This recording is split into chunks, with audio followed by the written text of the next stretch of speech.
So yeah, I went to the gym and I'm fascinated by the people that are at the top of their level, whatever it is that they're doing. I was watching about maybe over a year and a half ago a documentary about this woman who like came in first on the ultra marathon, like 250 miler.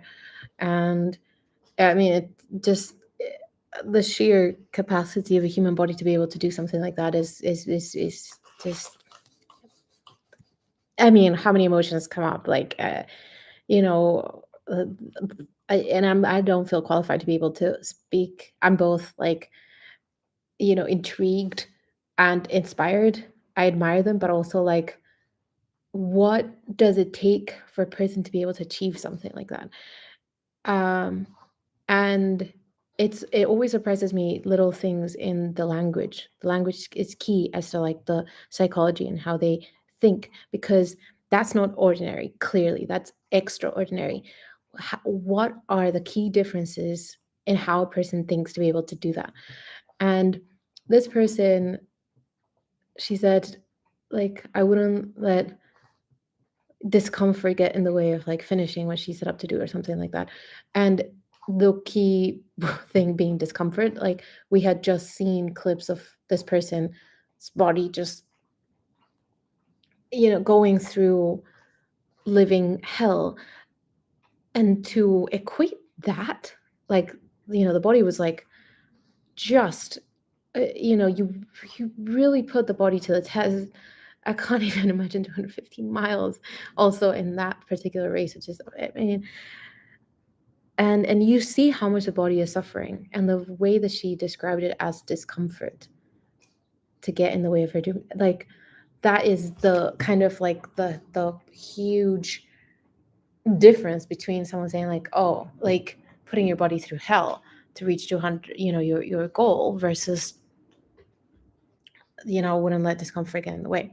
And today I was at the gym, and this guy, the by far like the biggest muscly person in that building, and he said, oh, I was just playing with those dumbbells. He was talking with someone else, and like this person was like tough, like intimidating. Okay, that person was not smiling, not that they have to, but just the whole sheer presence like demanded so much like respect for what they had accomplished. And yet he started talking to this other guy, and then he's just smiling. And it's like, yeah, it's just playing around with those dumbbells or whatever it was. And again, it shocked me how like maybe someone who's not used to working out that much, they'd say, I put in a really difficult, strenuous, like exercise routine that allowed me to challenge myself. And this person is saying, ah, just playing around. And I think, again, that's like a huge mental difference, shift, psychological, yeah, change between someone. And it's so much easier to do something repeatedly if you enjoy it. And this whole thing is in James Clear's Atomic Habits. And yeah, the book says, make all the habits that you want to have easier for you to accomplish. So if I want to drink more water, then maybe can I get like a flask that I think is really colorful and fun that I want to bring with me. Um, and then habits that I don't want to do, make them more difficult. Say I want to stop eating sugary stuff, or too much of that, then I won't buy it, so that it's not at home, so then I don't even have to make the decision whether I want to eat or not, because it's just not there. And if I think like, oh, I would love that, but I have this big basket full of fruits, which is exactly what happened. I saw someone drinking like soda, and I was like, oh, I really want that, but then I was like, do I really want that, or do I just want something that's sweet? And I looked to my right, there's this huge basket of like, is it clementines and oranges, and just so juicy. And I love how, I mean, they're actually so sweet. So even if you think, well, that's kind of lame, but I'm accomplishing like what I want to do. And sometimes lame is okay. Sometimes boring is okay. Not everything has to be, yeah. Especially for, yeah, like there's this book that I love called The Simple Path to Wealth. And he was like, honestly, the path to wealth is not sexy and cool.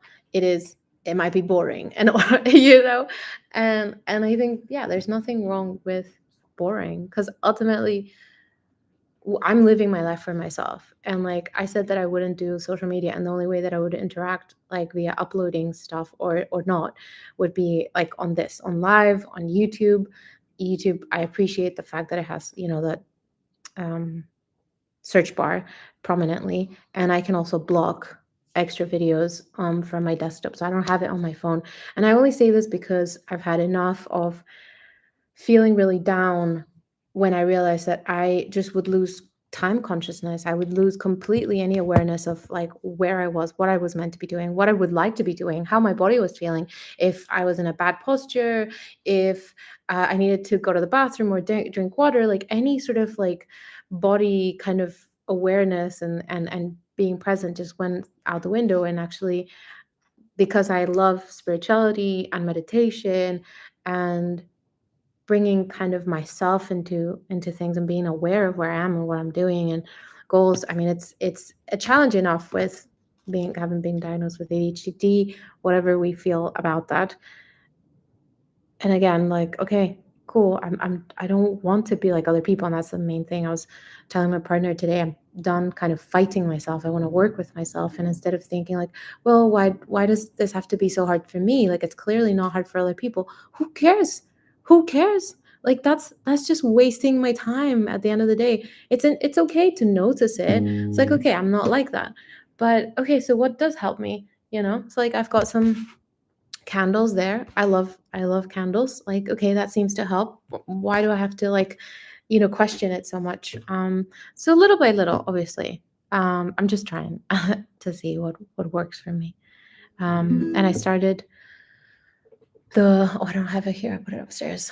But I started the creative, what's it called? The Artist's Way by Julia Cameron. So it's the second time I'm starting it. The previous time I stopped because I thought I was getting so much from my meditations. I was like, oh, I'm getting just as much only from doing meditations, and I just don't have to do all these other things. But it's not one or the other. So yeah, that's my update for today. Thanks for listening.